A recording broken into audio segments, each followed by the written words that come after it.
चाहे व्रत तोड़ देना, लेकिन नवरात्रि में भूलकर भी 4 चीजें मत खरीदना, वरना घर में छा जाएगी कंगाली।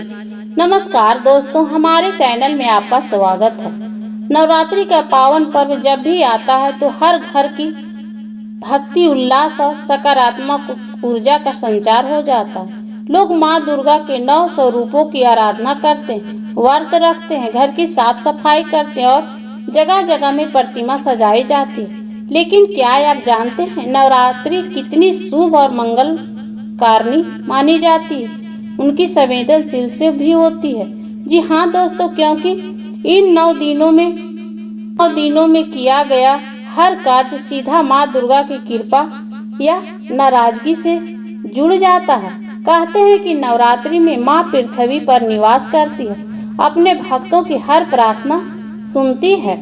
ऐसे में यदि आपको अनजाने में भी कुछ गलत कर दिया है तो उसका परिणाम तुरंत मिल सकता है। आज हम इसी विषय पर गहराई से चर्चा करेंगे। नवरात्रि के दौरान कौन सी चीजें भूलकर भी नहीं खरीदनी चाहिए, क्योंकि अगर आपने इन वस्तुओं को इन पावन समय पर घर ले आए तो घर का नाश, मानसिक अशांति और परिवार में कलह जैसी स्थितियां उत्पन्न हो सकती है। इसलिए इस वीडियो को पूरा अंत तक देखिएगा, क्योंकि यहाँ हम सिर्फ परंपरागत मान्यताओं की बात नहीं करेंगे, बल्कि इसके पीछे आध्यात्मिक और मनोवैज्ञानिक गहराई को भी समझेंगे।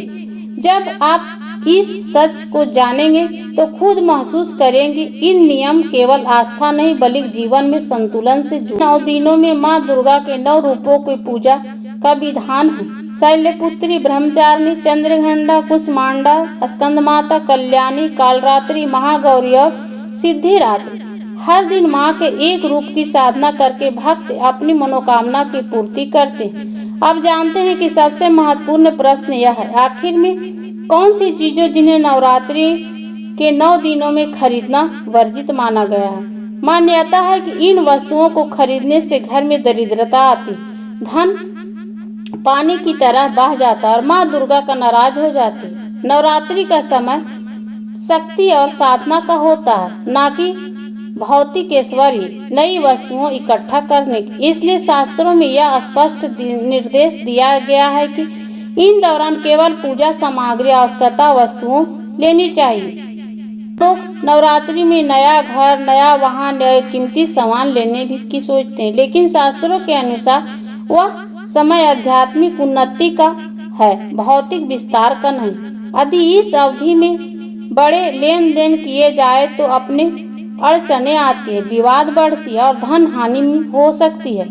कहा जाता है कि नवरात्रि में लोहे की वस्तुएं खरीदने से बचना चाहिए। लोहा इस समय अशुभ माना जाता है और मान्यता है कि इस दौरान लोहे से बनी कोई भी चीज घर लाई जाती है तो यह आर्थिक तंगी का कारण बन सकती है। यहाँ तक कि माँ दुर्गा का क्रोध भी झेलना पड़ सकता है और व्यक्ति का जीवन दुर्भाग्य की ओर बढ़ सकता है। इसी तरह नए जूते चप्पल भी नवरात्रि में नहीं खरीदने चाहिए। ऐसा माना जाता है कि जूते चप्पल घर में दरिद्रता लाते हैं और सकारात्मक ऊर्जा का वास करवाते हैं।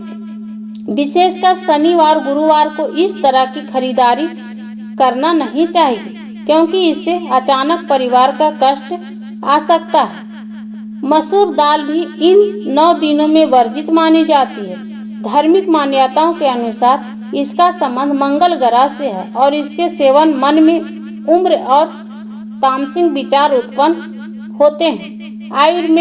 आयुर्वेद में भी मसूर दाल को रजोगुण को बढ़ाने वाला बताया गया है, जबकि नवरात्रि में सात्विक महत्व दिया जाता है। इसलिए नवरात्रि के दौरान मसूर दाल न तो खरीदनी चाहिए और न ही इसका सेवन करना चाहिए। बैगन भी नवरात्रि में खाने और खरीदने से मना किया जाता है। इसमें रजोगुण की अधिकता होती है तो सात्विक भावनाओं को कमजोर करता है। इसके अलावा यह त्वचा रोगों को कारण भी बन सकता है और काम भाव को बढ़ाता है। इसलिए इस पावन समय में बैगन को पूरी तरह वर्जित माना गया है। काले कपड़े भी इस अवधि में अशुभ माने जाते हैं। नवरात्रि में न केवल काले वस्त्र पहनने की मना है बल्कि इसे खरीदना भी वर्जित है। कहा जाता है कि काला रंग नकारात्मक ऊर्जा को आकर्षित करता है, जिससे साधना और पूजा का फल प्राप्त नहीं होता और माँ दुर्गा का आशीर्वाद भी नहीं मिलता है। मंगलवार को झाड़ू खरीदना शुभ माना जाता है, लेकिन शनिवार शुक्र के पक्ष में झाड़ू खरीदना वर्जित है।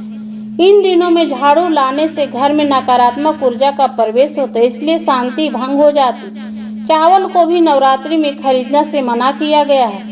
ऐसा विश्वास है कि नवरात्रि में चावल लाने से पूजा का फल नष्ट हो जाता और मिलने वाले पुण्य भी नकारात्मक शक्तियां ले जाती है। इस कारण नवरात्रि के समय चावल की खरीदारी अशुभ मानी गई। लहसुन और प्याज भी इन 9 दिनों में पूरी तरह वर्जित है। इसमें तमोगुण वर्धक कहा गया है और शास्त्रों में इन्हें राक्षसी भोजन माना गया है। कहा जाता है कि इनकी उत्पत्ति राहु और केतु से हुआ, इसलिए इनमें गंध आती है और पूजा पाठ में इसका उपयोग नहीं किया जाता। उत्तेजना और काम का भाव को बढ़ाना और आध्यात्मिक साधना को भंग करते। नवरात्रि में इलेक्ट्रॉनिक सामान भी नहीं खरीदना चाहिए। ज्योतिष शास्त्र के अनुसार ऐसा करने से ग्रह दोष उत्पन्न होता और कुंडली में स्थित ग्रहों का बुरा प्रभाव पड़ सकता है। इसलिए इन 9 दिनों में इलेक्ट्रॉनिक वस्तुओं घर लाने से परहेज करने की सलाह दी जाती है। नवरात्रि के पावन दिनों में दूध से बनी मिठाइयां भी खरीदने और खाने से बचना चाहिए। ऐसा कहा जाता है कि इन 9 दिनों में बनी हुई मिठाइयों में शुद्धता और सात्विकता नहीं रहती है, क्योंकि दुकानों पर रखी मिठाइयां बासीपन और अशुद्धि आने की संभावना अधिक होती है। इसका सेवन करने से साधना की शक्ति कमजोर होती है और पूजा का फल घट जाता है। इसलिए शास्त्रों में सुझाव दिया जाता है कि नवरात्रि के दौरान घर की शुद्ध घी या दूध बनी प्रसाद स्वरूप मिठाइयाँ तैयार करनी चाहिए और वही माता रानी को अर्पित करनी चाहिए। इसी तरह शराब और मांसाहारी वस्तुओं नवरात्रि में पूर्ण रूप से वर्जित है। इसका खरीदना खाना घर में रखना भी अशुभ माना गया है। शास्त्रों के अनुसार ऐसी सभी तमोगुण और रजोगुण से बढ़ाने वाले तो साधना और व्रत के लिए बाधक बनते हैं। मांसाहारी और मद्यपान नवरात्रि में माँ दुर्गा का अपमान माना जाता। इससे माँ की कृपा के बजाय क्रोध का सामना करना पड़ सकता है। यही कारण है कि नवरात्रि में सात्विक भोजन का ही पालन करना चाहिए और किसी भी तरह का तामसिक पदार्थों से पूरी तरह दूर रहना चाहिए। नवरात्रि के पावन दिनों में सोना चांदी जैसी कीमती वस्तुओं को खरीदना भी वर्जित मानी गई है। आमतौर पर लोग इसे शुभ मानते, लेकिन शास्त्रों में उल्लेख है नवरात्रि में सोना चांदी लाने से माँ लक्ष्मी की कृपा नहीं मिलती है, बल्कि यह अशुभ फल दे सकती है। इस समय भौतिक ऐश्वर्य की बजाय आध्यात्मिक साधना का प्राथमिकता दी जाएगी। दशहरा और धनतेरस जैसे पर्व पर खरीदना शुभ माना जाता है। इसी तरह नमक की खरीदारी भी नवरात्रि में नहीं करनी चाहिए।